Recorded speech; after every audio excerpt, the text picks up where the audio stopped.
Bobby, my man, how are we, son? Big chug of water there. Good evening, sir. You all right? You all I'm right? good, mate. I'm very well, man. And of course, we've got lots to speak about, mate. And aye, mate. Overall, mate, it's good to be talking to you again, even though I was on the phone to you about 2 hours ago. Listen, obviously, we talk every day, man. So obviously, we talk about not just Rangers, we talk about life and stuff, what's going on. So yeah, man, no, it's good, it's good. And listen, apologies, guys. Life has been taken up. So yeah, we are going to be a bit more consistent, at least once a week. But yes, Scott, how you doing? You all right? I'm good, bro. I'm good, man. Aye, because as Bobby said as well, lads, I know you were all looking forward to the show coming out on Tuesday, but life got in the way, work got in the way, but Exactly, exactly. It's going to be out very soon tonight. Obviously, right after we do this recording, and of course, as you all know, this will be about James Tavernier, a very controversial figure amongst the Rangers support. Everyone knows my love for James Tavernier, But and it's a professional opinion, and also it's your own personal opinion. Like at the end of the day, it's okay to have an opinion for someone. At the end of the day, you do champion him. I think what people forget that you also do critique him as well. And I think that's. I just want to add that. Sorry for cutting you off because I know you get some stick for your opinion on him. And there's nothing wrong with your opinion. At the end of the day, you're entitled to it, like everyone else. However, I think what I don't like is when people don't see when you critique him, when you criticize him. And I think that I just wanted to point that out, man. oh So yeah, 100%, mate. Yeah, because like it's well documented my thoughts on him, and one thing that's always really bothered me, and some of the criticism for Tavernier is how personal it gets, and it's been an ongoing thing for a very long time. I know, of course, we all remember that horrible incident right after the Old Firm game at the start of the season outside yeah, at Ibrox, where that Rangers fan waited outside the stadium for about 2 or 3 hours after the game, and of course. Tavernier deserved criticism that day. The whole team did. Tavernier had a terrible game, but there's a fine line between criticism and abuse. And yeah. see, watching that video, it made me feel uncomfortable. I remember Barry Ferguson even said that as well when he watched the video, where the guy got right up in Tavernier's face, was calling him a loser, all sorts. It was almost like the guy was looking for a fight. And I thought that is disgusting. It was bang out. And like as you said, like I do criticize Tavernier, but like I'm not. It's not like he's immune from any criticism. But Mm-hmm. one thing just really bothers me is how personal it gets and how he's always made out to be the scapegoat. And you've said that as well about Tavernier, where anytime Rangers have a bad result, it's Tavernier, Tav, this, that, right? But anytime he does something good, for example, Yeah. Fenerbahce, that last minute tackle that basically saved Rangers, and Tavernier was one of the main reasons why Rangers they made the quarterfinals. But see, because it was Tavernier, no one really spoke about it. But if that was No. like Raskin, John Suter, they'll be raving about it for days. But see, because it's Tavernier, he doesn't get the credit like others would, you know.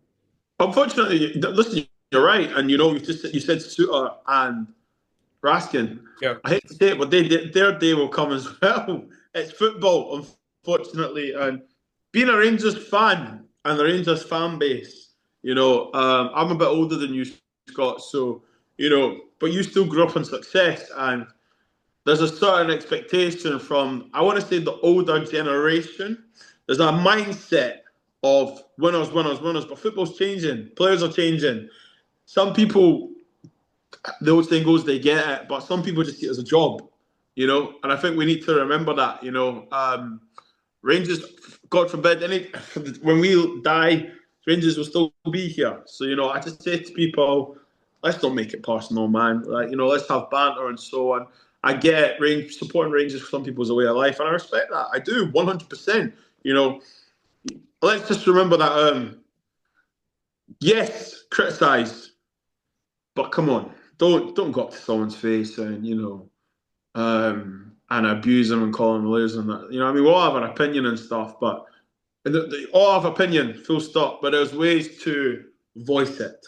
Yeah, That's us. 100%. Yeah, and one thing I've always said about Tavernier, and I know you agree with this, is how mentally strong the guy is. Because a lot of players would have crumbled with the amount of abuse that guy puts up with, and yeah, it just shows you where it's like it doesn't. I can imagine some of it might get him, but he just comes back stronger and stronger all the time. But just touching on Tavernier's career at Rangers, Bobby, he's been here 10 years.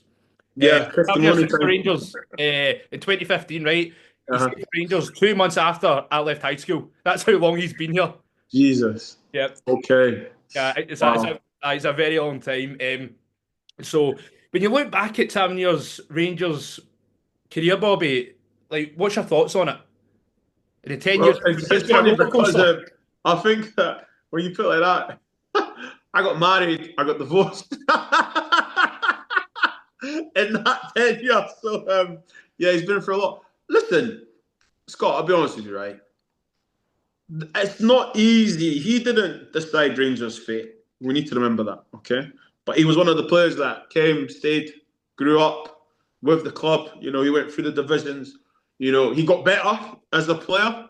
He grew maturely. You know, I always say when managers go in there, they always keep him as captain. It's never been changed. So, you know, you can see that how you want it, but I see that as they obviously see what we don't. We need to remember we only see him play once a week. We don't see him training. We don't see what James does off the pitch, phoning players, checking in with players' mentality. We forget about the Enciala one. I think it was Kilmarnock away. Everyone was celebrating, beating the chest punch there. But you see Tav going up to Ciala, hugging him, bringing him in, saying, you know, probably kind words. You know, look at him now. I'm not being funny. He didn't look at Ciala didn't look out of place when he came on against Atletico Club. So Atletico Bilbao, whatever you want to call them. I think just to conclude on that, I think all eras come to an end, and he would obviously himself. You know, we've met him, we've spent time with him. He's a lovely human being, right? I think he'll probably say himself that he wished he won more trophies. However, but he's not Gareth Bale. He's not Cristiano Ronaldo. We need to remember he plays at right back, right full back. You know, he has been match winning for Rangers many occasions. You can't do it every time. And with football, when you're at club for 10 years, Scott, age comes in, you know, mobility, you know. So, and also he's not really had a consecutive, he's not had a consistent deputy. We need to remember that, you Yeah, know. yeah, What and about you? What would you say in the 10 years? I think overall, I think Tavernier. So when you look at the circumstances that Mm-hmm. he's played under, I think he's had a good Rangers career. I think one of his standout moments is obviously the Europa League run, where he was just unplayable. Finished Mm-hmm. top goal scorer that season in the competition, was in the team of the season as well, and he was just on fire. And if it wasn't for Tavernier, Rangers never would have made that final, and Rangers Yeah. really should have won it. But yeah, as you said, Bobby, like Tavernier's been here a long time, and he's Mm-hmm. evolved so much as a player. I remember speaking to Warburton about this, and Warburton's a guy obviously that signed Tav, and I asked him, I was like, did you ever think Tavernier would reach the heights that he has in his career? And he was like, honestly, Scott, no, I never. I didn't think he would. I always knew he was a good player, but I didn't think he would go on to become a Rangers legend and become Mm-hmm. the player that he is. And yeah, that's the thing with Tavernier. Like, of course, he should have won more trophies. He'll be the first to admit that, as you said.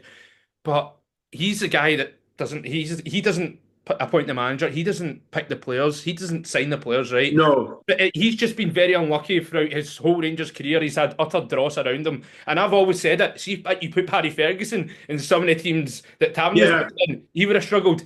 And if Tavernier was in some of the teams Barry Ferguson played in, the Tavernier would have won the same amount as Ferguson. Yeah. But yeah, that's the thing. Like I do feel sorry for him because Tavernier was the right player, just in the wrong team. And yeah, like obviously he's had some really key moments. You know, as I said, Europa League 55, won the Scottish Cup, League Cup, iconic free kick goals against Celtic. Yeah, I think he can look back at his Rangers career and be proud of it. And he's a guy that like who is a leader. I don't care what anyone says. And as you pointed out, Bobby, like Steven Gerrard, legend of the game, one of the best leaders to ever wear a captain's armband. Yeah. Since he came in, one of the first things he done was appoint Tavernier as captain. Van Bronckhorst, a guy who's won it all in the game, a leader as well. Obviously, captained Holland to a World Cup final and was a captain in the final. He Yeah. rated Tav as captain. Every manager that's came in after Gerrard or since Gerrard, they've all rated Tavernier as captain. Another key Mm-hmm. one as well this season, Barry Ferguson, ultimate Rangers man, ultimate captain, ultimate leader. He was like, as soon as he got into the door at the training ground, he had a chat with Tav, looked him in the eye and was like, yeah, he's my captain. He's a leader. So I would rather take those guys' opinions over some random guy on Twitter who doesn't know what they're talking about, you know. And as you also pointed out, like, for example, well, Seattle after that Kilmarnock game, his confidence was shot to bits and Mm-hmm. everyone was all celebrating. Tavernier went over to Seattle and comforted him and said some nice things to him. Hadji as well, where Hadji obviously had a rough patch at the start of the season when he was in the B team, and we didn't know what his future was going to look like. And Yeah, Hadji said a couple of months ago in the press conference, like Tavernier was there for him. He's always checking up on me. And yeah, he's a great guy. He's a great leader. All the players respect him. Like every yeah. player that's played with Tav, they cannot speak highly enough of the guy, And just because he doesn't shout and bark and he's not like a Roy Keane type of figure does not mean that he's no a captain. He is a captain. Like he leads by example. He's the ultimate professional. Standards are off the charts. Warburton said that about him as well. He's an unbelievable trainer. He's a proper athlete. Like I think the longest Tavernier's ever been injured for Rangers has been probably about 2 or 3 weeks, if that. I Like think, no, I hear what you're saying, and do you know what? And you know, I love a rebuttal to you, right? And I'm going to play devil's advocate. I think, I think the reason, this is my opinion, right? I think the reason why some people give him slack is because they've watched teams, Rangers teams, dominate, right? And that mindset, you see football a certain way, you only see football being played a certain way, which is fair because some of these fans are a lot older than us, more experienced in watching Rangers. Yeah, you got to respect that. Also, though, football's changed, and football players, our abilities, some of them are just athletes. We need to just identify that right now. Some of these players are just athletes. They're fit. There's a difference between being an athlete and being a good football player, Scott. I just want to just elaborate on that. There's a difference between an athlete and a good football player.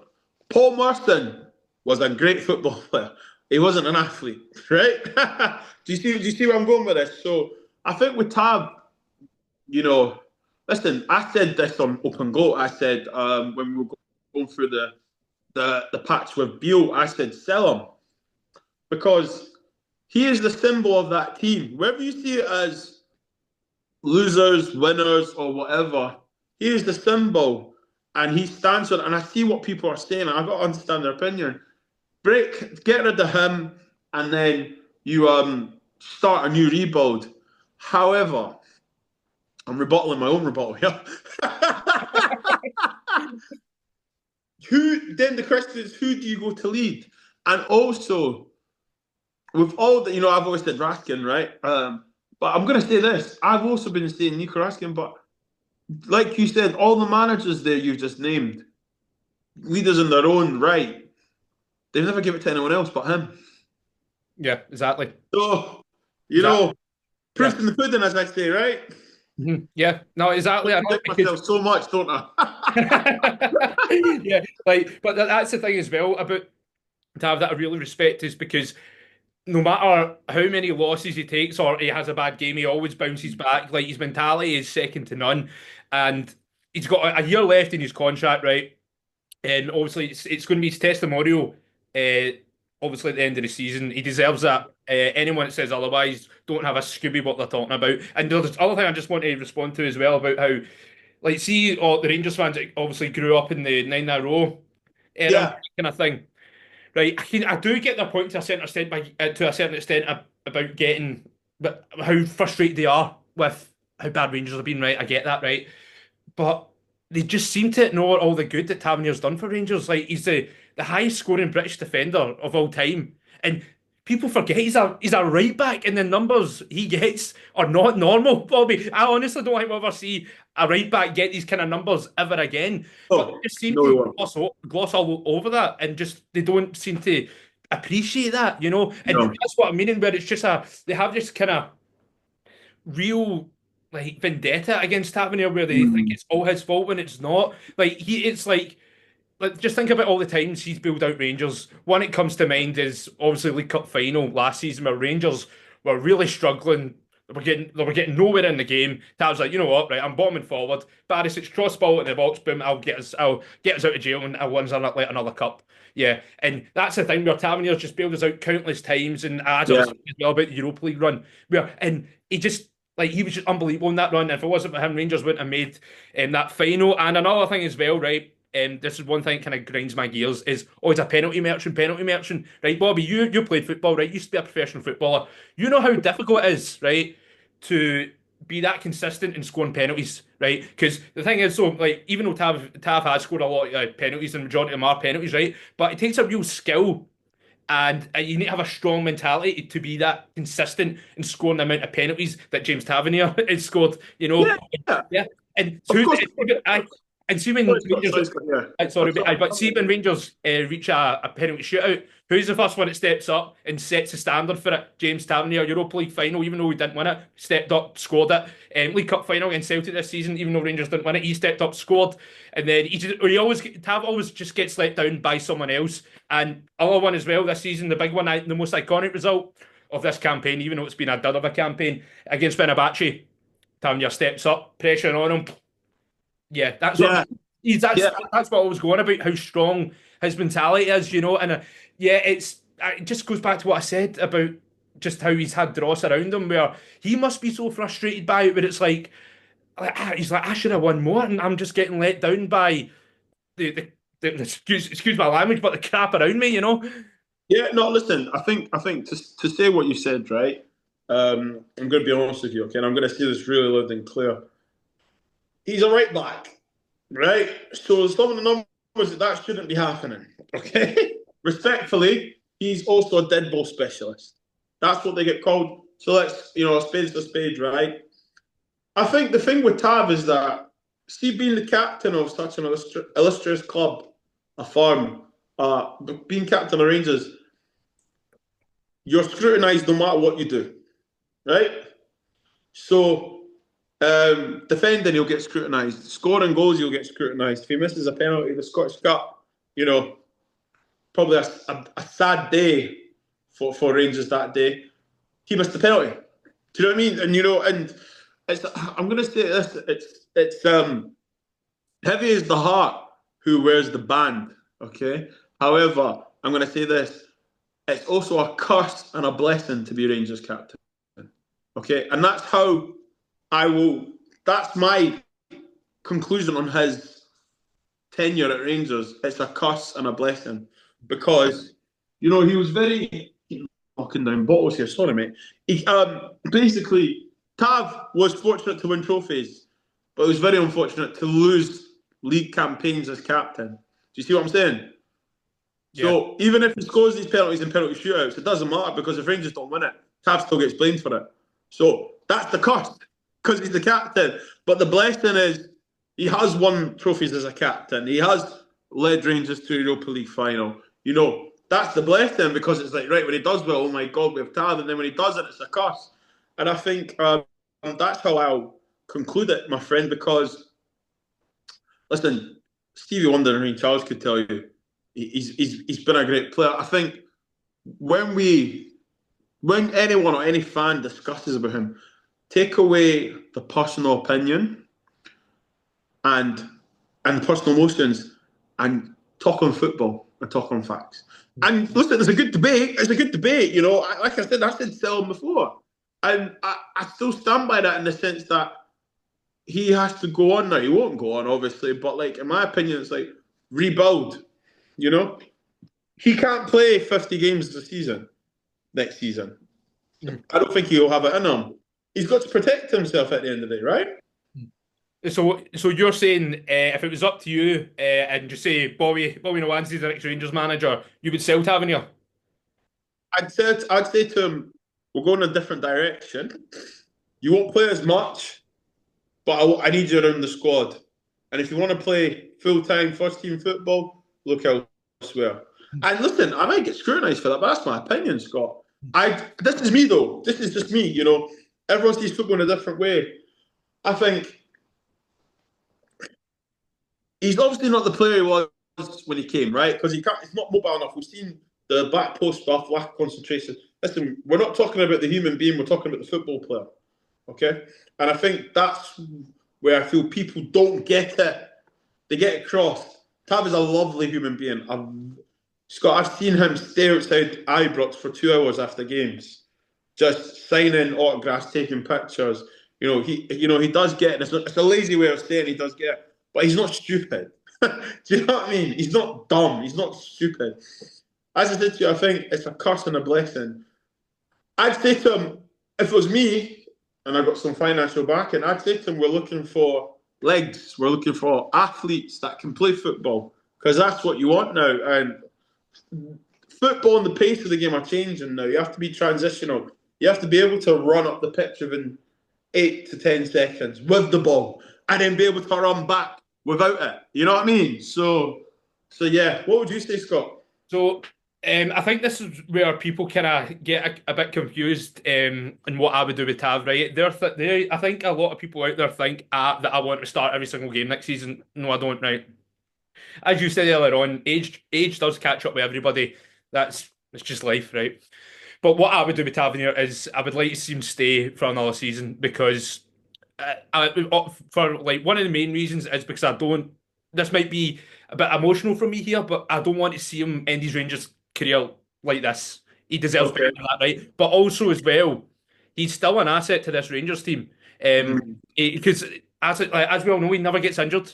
He like I'd expect him to start every season, and would I start him every game next season? Absolutely not, because he Mm. is getting a bit older now. So just to what I would do is I would definitely keep him, let him have his testimonial in the summer.